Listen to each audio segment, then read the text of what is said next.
Sure. ओम गुरुर्ब्रह्मा गुरुर्विष्णु गुरुर्देवो महेश्वरः गुरुसाक्षात् परब्रह्म तस्मै श्री गुरवे नमः. I'll read the Sanskrit part. Great. Then you Thank you. can Mahavakya, the great equation. Nanu sahamkarasya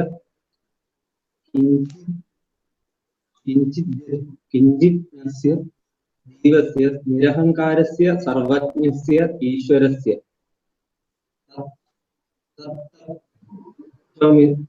तत्त्वमसीति महावाक्यात् कथमभेद बुद्धिः साधुभयो विरुद्ध धर्मक्रान्तत्वात्. Now you can read. Okay. Let me just sit down here. Okay. This misconception in the form of the Veda, i.e. difference between the Jivatma and the Paratma, the division between the individual and God, is attacked by the Vedic scriptures. Any misconception can go away by right knowledge. That is why even in our day-to-day life, if there is any doubt regarding anything, an inquiry commission is instituted. For example, if a space vehicle explodes, we set up an inquiry commission to find out. Different versions as to the cause could exist. Whenever there are several doubts, versions, and misconceptions, they can be removed only by an inquiry and confirmed knowledge. Such misconceptions will not go automatically. They cannot go by any other exercises. It requires the intellectual exercise of inquiry because the misconception is an intellectual problem. For an intellectual problem, the solution has to be intellectual, and therefore, the Vedic scriptures attempt to give the right knowledge regarding the relationship between Jivatma and Paratma. This teaching is given at the end part of the Veda, and that is why it is called Vedantic, i.e. Vedanta teaching. Amongst the vast body of Vedic literature, it is Vedanta alone that the Jivatma Paramatma relationship is inquired into. It is an elaborate and systematic teaching, and the culmination of the teaching is that Jivatma and Paramatma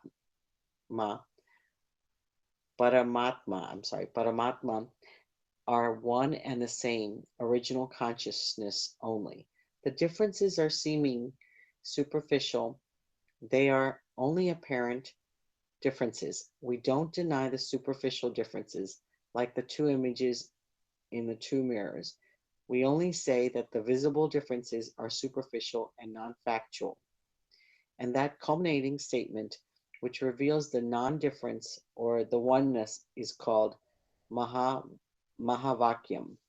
Mahavakyam is a Vedantic statement which reveals the fact that Jivatma and Paramatma are really one Atma, one. So Bheda is negated. Abheda is revealed. Like any equation in mathematics, Mahavakyam can be called the great equation. For example, when we choose an equation in mathematics, we don't say 8 equals 8 because it is very evident and because everybody knows that 8 equals 8. We cannot say 8 equals 9 because we know that 8 is not equal to 9. They are evidently different. Thus, when two things are evidently different, equation is not possible. And when two things are evidently equal, the equation is not required. Whereas when two things are seemingly different but are really equal, we require an equation like 5 plus 3 equals 9 minus 1. When we look at this equation superficially, we can see only the differences. On the left side, we have the number 5 and 3 added together. On the right side, the number 1 is reduced from the number 9. On the face of it, we see the differences only, and we could question the equal to sign in the equation. How can they be equal? The eyes report the differences in numbers and also in arithmetic, arithmetical um, arithmetical signs, signs, arithmetical signs. Sorry. What we all fail to appreciate is that they report a superficial difference. We require a mathematical teacher to tell us the differences are superficial and results of both sides are 8 only. Similarly, if Jivatma and Paramatma are evidently identical, equation is not required. If Jivatma and Paramatma are evidently different, equation is not possible. But when the Jivatma and the Paramatma are seemingly different because the incidental distortion caused by the reflecting medium, but really speaking, both are one and the same, all pervading consciousness. Then the Vedantic teacher gives a solution for the equation.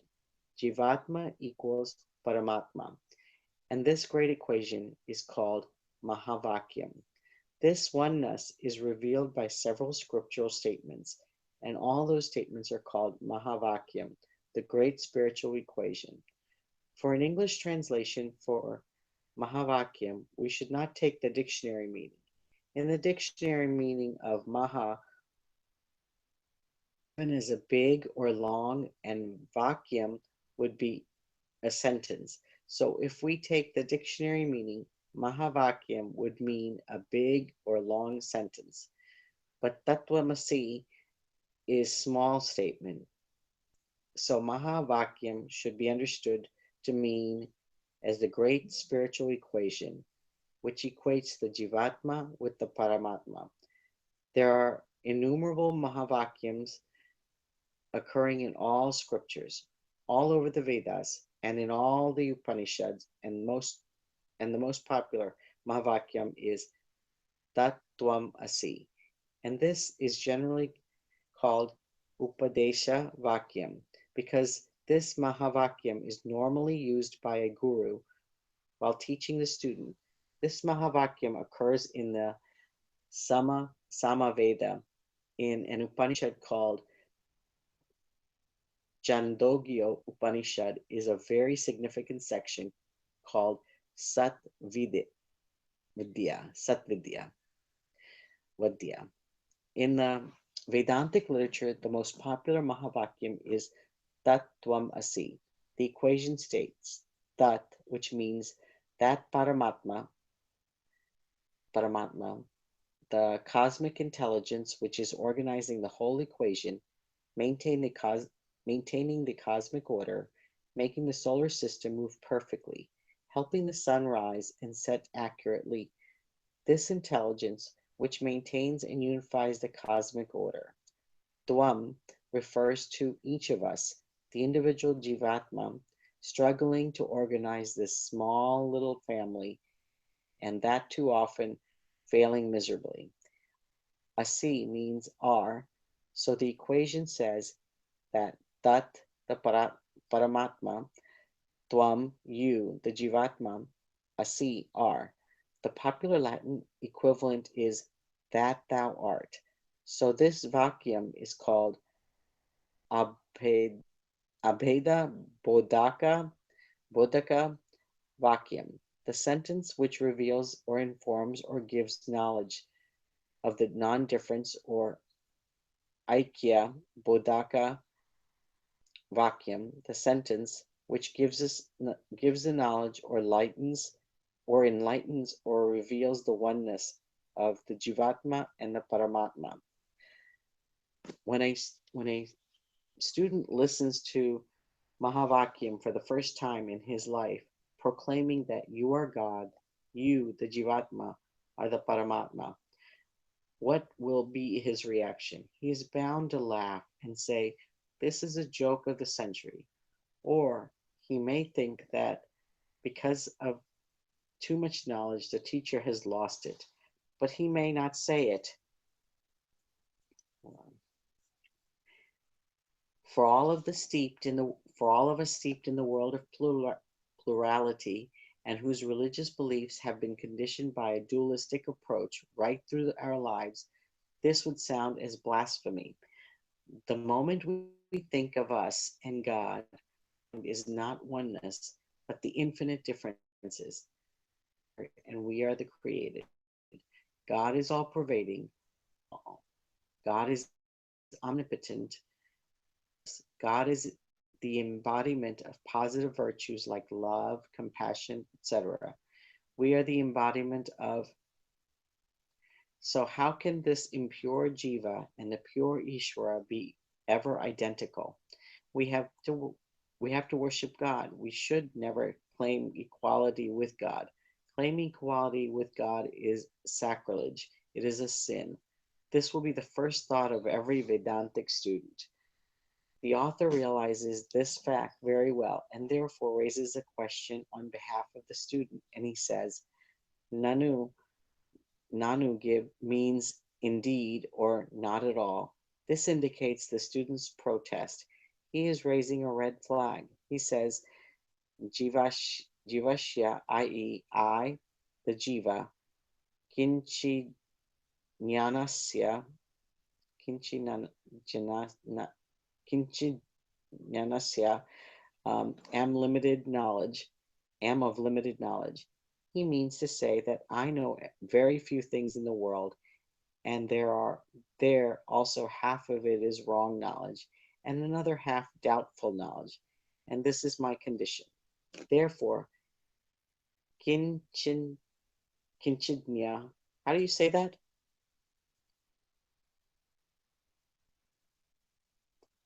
Kinchidnya means a person who is with limited knowledge.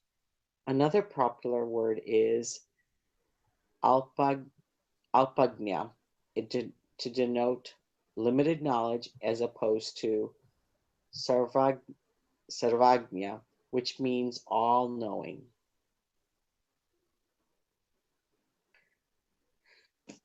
Sahang, Yeah. sahankarashyam, sahankaraha, sahankaraha means endowed with a strong individuality. Here the student is referring to his own peculiar attribute, which limits him and which makes him different from all others. So, um, can be understood as a limitation imposed by his individuality or ego. And about God, he says, Ishvara, Ishwarya, the Ishwar, Paramatma, Ish, Ishwaryasya, uh, the Paramatma, Sarvagnyasa is omniscient. So the differences between me and God are so clear. Katham abeda buddhihi syat. How can there be this vision of equality? Tattvamasi iti mahavakyat. By listening to this great equation, Tattvamasi, the student implies that while he will be able to listen to this theory, he will not be able to swallow it. He can never accept this because he says, Uba, Ubahayoho, both of them, i.e., Jivatma and Paramatma, have got Virudya Dharma Akrantatvat. Akrantam means endowed with, Dharma means attributes, Viruddha means opposite or contradictory. So he says both Jivatma and Paramatma are endowed with opposite attributes, Paramatma having a superior attribute, Jivatma having inferior attributes. These are not even closer. These are not even closer attributes. On the contrary, they are diagonally opposite. So how can this Mahavakyam be accepted? The teacher is compassionate. He appreciates the student's point. He is not at all angry. In fact, he is happy to note the keenness of the student to learn, which is what has prompted the question in the first place. He explains what is meant by Mahavakyam and what his intention was when he said that Tattvamasi was Mahavakyam. This is another unique feature of our scriptures. The scriptures always encourage the students to raise all questions, all doubts, and get them clarified before proceeding further. Our scriptures are not faith driven, but knowledge driven. The goal is to gain knowledge and not not to perform perfunctorily perform some rituals. The teacher continues. Let me stop and we can discuss this for a little bit. Yeah, I'll continue. What's that? Yeah, Yeah. yeah. We can That's discuss it. yeah. That's pretty neat how they put it all into an equation. I didn't think of it that way. I can hear. Yeah, yeah. It's not an equation in the mathematical sense, but yeah, also a Vedantic equation. Uh, It's a nice way of looking at it for me. I just didn't look at the Jivatma and Paramatma that way. And Tattvamasi is the equation. But I guess that's the way it all is. I mean, trying to prove that if everything is one, then it makes complete sense. yeah, I think we have to go through the duality before getting to the other yeah. part. Normally we are in duality actually. From Yeah. childhood we have been conditioned by this I am body, mind, and all that. These are the other things are mine, and these are not mine, and so on. We have been conditioned in duality. So normally we are in duality. We have to understand the non-duality Yeah. in the teaching. I think in order for our mind to just see everything, I always get more messed up with thinking between duty and whether, you know, how we get caught up in emotions to whatever's going around in the time that we're living in. So those are hard things to separate sometimes. Yeah, yeah.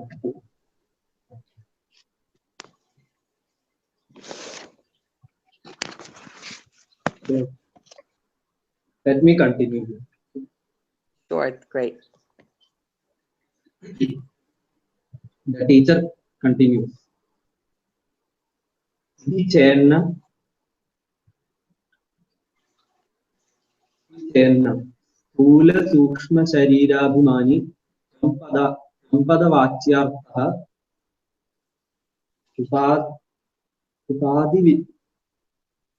उपाधिविनिर्मुक्तः विनिर्मुक्तं समाधिसम्पन्नं शुद्धं चैतन्यं त्वम्पदलक्ष्यार्थः एवं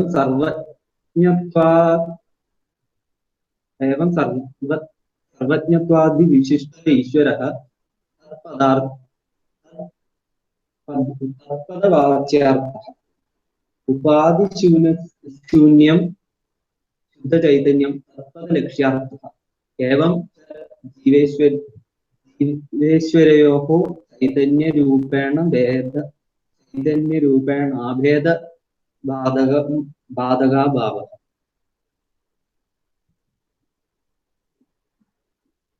The teacher now goes into the technical aspect of the Mahavakya. Equation between Jivatma and Paramatma, that is Tattvamasi, where Tat refers to the Paramatma and Tvam refers to Jivatma and Asi means equal. The teacher explains that whenever we use a word, it is used to communicate a meaning to the listener. That is the purpose of speaking. So So when a word is uttered, it reveals an object in the mind of the listener. Every padam or word reveals padartha, meaning of the word. And which word reveals which padartha we learn by study of the language. That is literature. For example, when we take the word table, when the word table is uttered, the object of the table occurs in our mind. What we hear is the sound, but what we understand is not the sound. If I say bring the table, you bring the object table. Thus, every word conveys a particular object. This object, which is referred to by a word, is called Vachyartha, meaning, the official meaning, the original meaning of the dictionary meaning.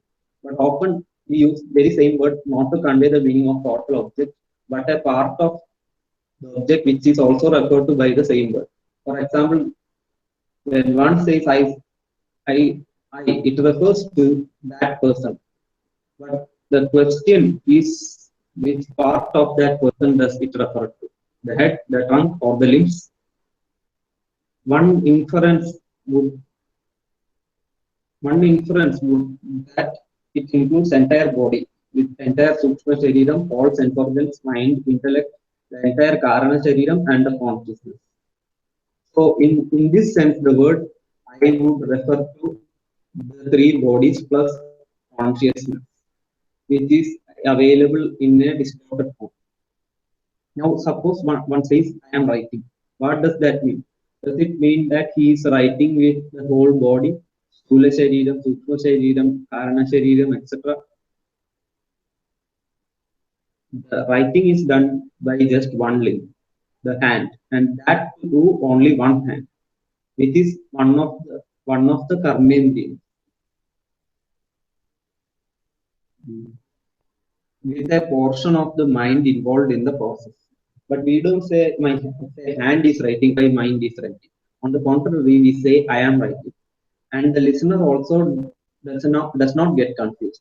We understand that the word I refers to the hand.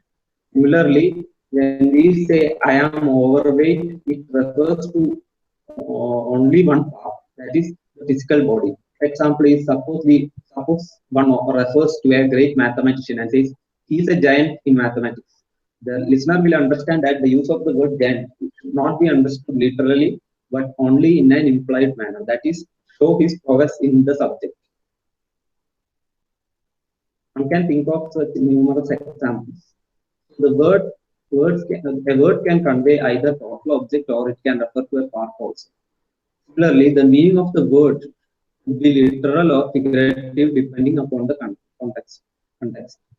When it refers to the total object or literal meaning, it is called primary meaning.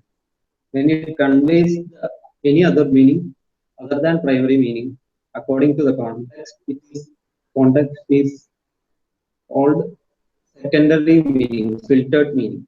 Similarly, when one is asked to bring a banana, the banana includes the skin. When one is asked to eat the banana, it is understood that one should eat it without the skin. Thus, most of the time when we speak, we use only the secondary meaning. And the intellect automatically filters and understands well, this very well because of which we don't see any contradiction. Thus, when a word reveals the total object or the literal meaning, it is called vachyartha, which is direct meaning or primary meaning. But when the word reveals a part of the total object or a figurative meaning, it is called the lakshyartha, indirect or implied meaning or second meaning. So a word can either have vachyartha or lakshyartha. An intelligent listener should take the appropriate meaning according to the context. Let us consider another example. As we have seen earlier, normally the word I refers to an individual. The direct meaning of which includes the body, mind, intellect, consciousness. But when a person says I am fat, the meaning of the word I contextually can be connected to only one part of the individual. Right? Because we know that the mind cannot be fat, the intellect cannot be fat, The consciousness cannot be fact. So when he says I am fat, the word should refer to only relevant part of I. That is the physical body. When a word I is used to refer only to physical body, it is lakshyartha only. Similarly, when a person says I am an emotional person, the word I is has to be connected with the word emotion. We know that the body cannot be emotional. The consciousness cannot be emotional. The sense organs cannot be emotional. So the word I can refer only to the part which is relevant in this context. We don't even need tell all these things because the listener is intelligent and he does this filtering job. Thus, we use the word I with different meanings in different contexts, and the speaker doesn't even need explain, even need explain, but given the context, the listener will understand. Listener understands by taking the appropriate lekshyartha without taking vachyartha. The teacher says the same principle has to be applied to the understanding of the equation of Mahavakya. When it's said that Jivatma is one and the same as Paramatma, the question arises to which part is being referred to here. The author says that three sharirams cannot be taken here because from the standpoint of the shariram, Jivatma and Paramatma are totally different. Jivatma is micro medium consisting of Sharira, whereas Paramatma is macro medium consisting of Prapanchatrayam. So if we take the medium aspect of the two, the equation will not work. In this definition, from you, that is left is the consciousness principle, which pervades the Sharira Trayam, which makes the Sharira Trayam sentient. That is Atma, the Chaitanya. This is Lakshyartha of the word. Similarly, what is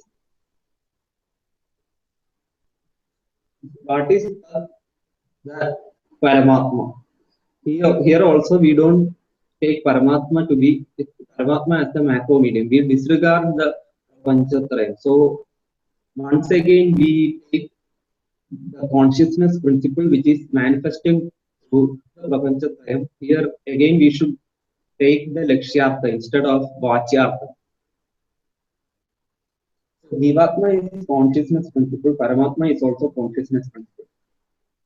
The consciousness Atma is common to both, even though there is no commonality between the medium of both. Therefore, when it is said you are God, it means that you and the God are one original consciousness, manifesting through different reflecting media, as explained earlier through the examples of concave and convex mirror. And therefore, the author says that if we take the meaning of and as consciousness, the Mahavakyam will be meaningful. On the contrary, if we take the meaning of as body or the mind, Mahavakyam will make no sense. So in the Mahavakyam, Sthula Sukshma and Karna Sharirams won't fit. Similarly, Sthula Sukshma Karna Prapancha will not fit. The only entity which will fit is all-pervading, undivided, original consciousness. This is what the author clarifies in the sentence. He says, if asked, no. Tvapada Vachyartha, the direct meaning of the word Tvam. The individual includes Sthula Sukshma Shariram. We have to include Karna Shariram also, even though the author does not mention it. So definition of I refers to the total object or the total individual, which includes the gross body, subtle body, and the causal body and the consciousness. All these four factors are included in Tvapada, that is in the word Tvam, which is Vachyartha, the primary of or the direct meaning of the word. From this standpoint, this meaning of Mahavakyam will not work because the bodies are different between individual and then we should not take the primary meaning, but take the contextual meaning only. What should we do for that? The author says Ubhadi Vinirmukta. Ubhadi means reflecting matter or medium. The Sharira Trayam Vinirmukta. That is the Sharira Trayam. Vinurmukta means segregate or set aside. We need to segregate or set aside or filter the reflecting medium which is Sharira Trayam. But how do we do that? By Samadhi Sat. Samadhi, the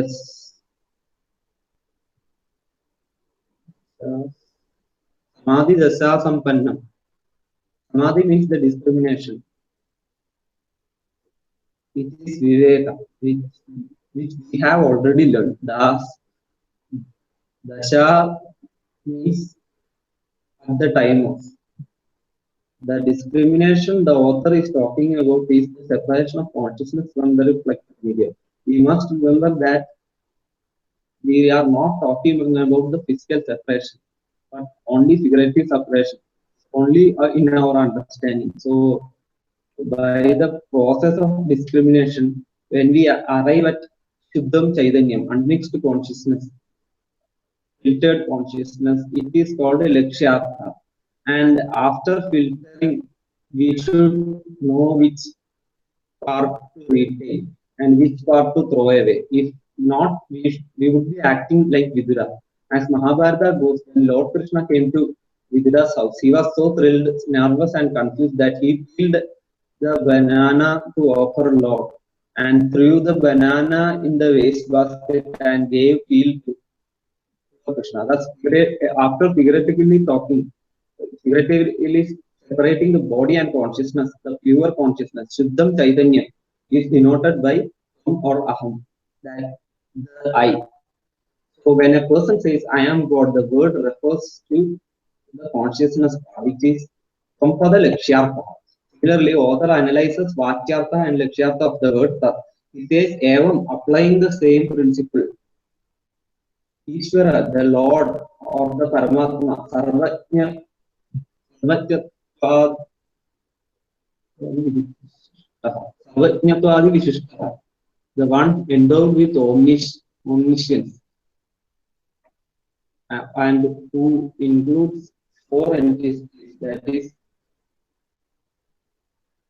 Sthula Prapanjas, the total gross universe, Sukshma Prabanja, the total subtle universe, Karana Prabanja, the total Vakyartha or the word Ishvara or God. God has total body, total mind, total intellect at cosmic level. Therefore, he possesses the total knowledge, Sarvajñatvadi Vishishta, omniscient. This is Vakyartha. But in the context of Mahavakya, we should not take Vakyartha of the word Ishvara.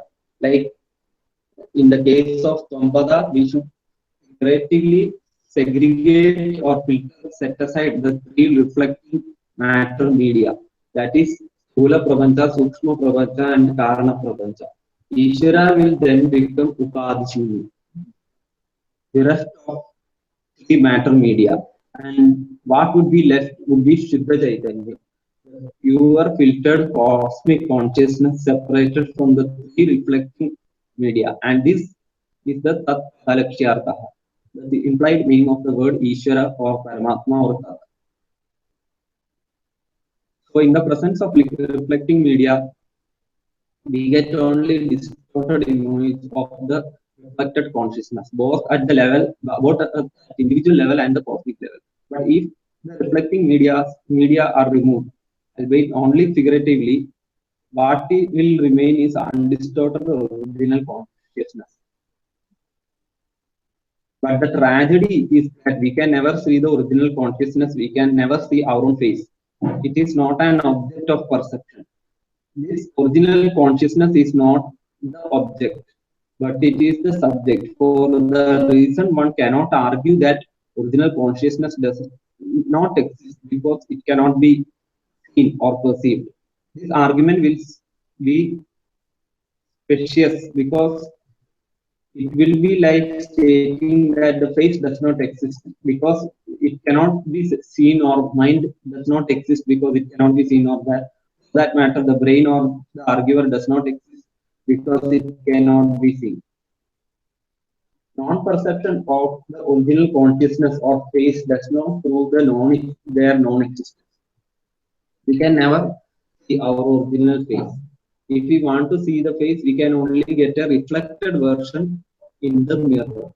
And this reflection is necessarily supposed to be Jivatma will Jivatma is a negative distortion and Paramatma is a positive distortion. And Atma is without any distortion. Therefore, author says that Evam in this manner, Chaitanya Rupana, in the form of original, undistorted consciousness, Shiveshwaryoho Abhede, Shiveshwaryoho Abhede, Jivatma and Paramatma have no difference. They are one and the same. Abhede means no difference at all. We should remember that distorted version is also temporary, and also that distortion is not a real distortion. When our face is distorted in the mirror, it is only an apparent distortion. The original face is not really distorted at all. Similarly, the distortion of Jivatma and Paramatma are incidental, temporary, and apparent. The original real consciousness is never the same, is ever the same. After and that consciousness I am. This is Tattvabodha, the self-knowledge. Bhadaga bhavaha.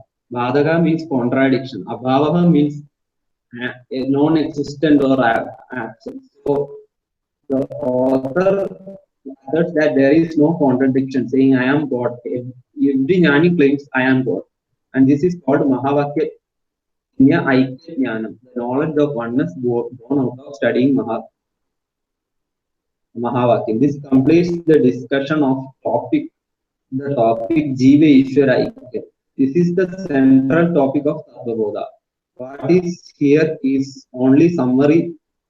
This is the subject matter of all the Upanishads, Bhagavad Gita, and for that matter, all Vedantic Grantha in which this topic is dealt in with full detail. I think we can stop.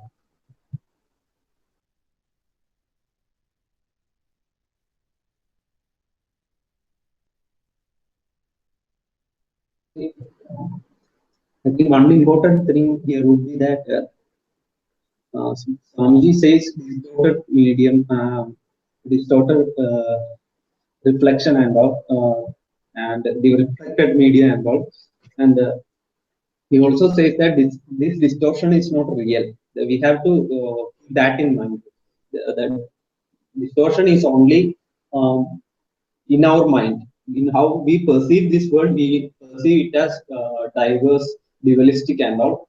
In the reality, it is not distorted, but in our minds, it seems to us that it is distorted and different and all diverse and all.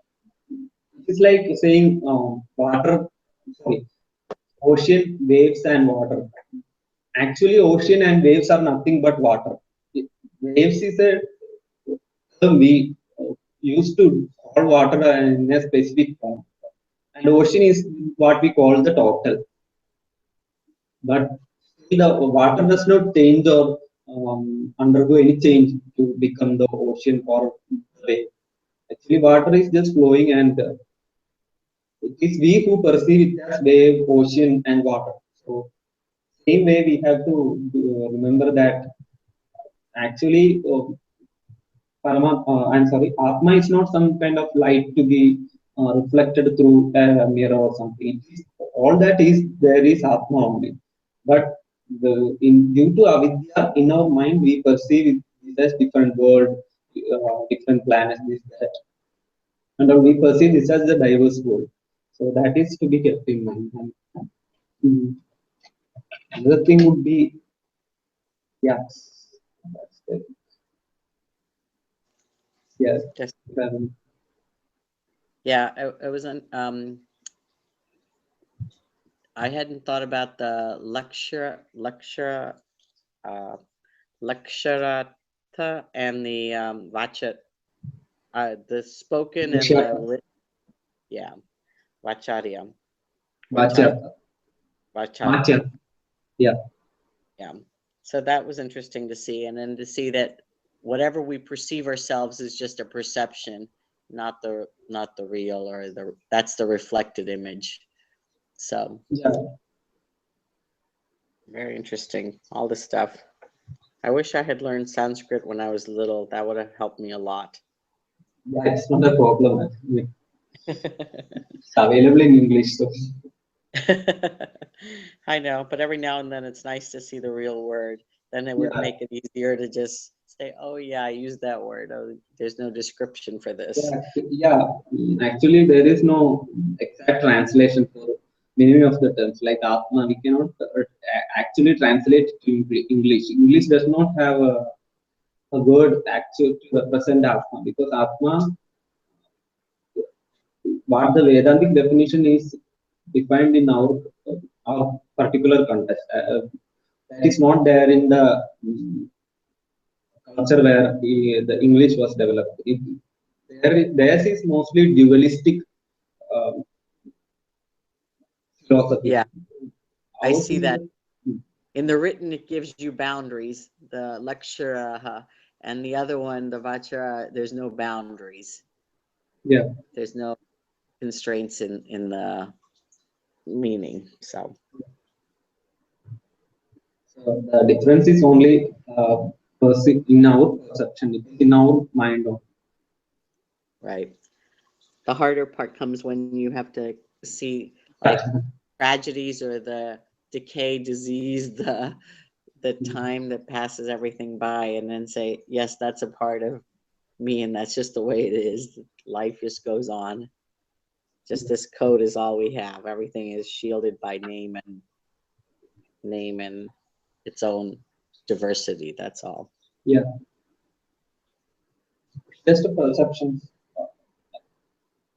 From the Yeah. point of our individual, as an individual, yes, there is lots of difficulties. The world is there, but when we speak of Paramarthika Satya, the absolute reality, then all that is Brahman only. There is no different objects. There is no me and mine and all that.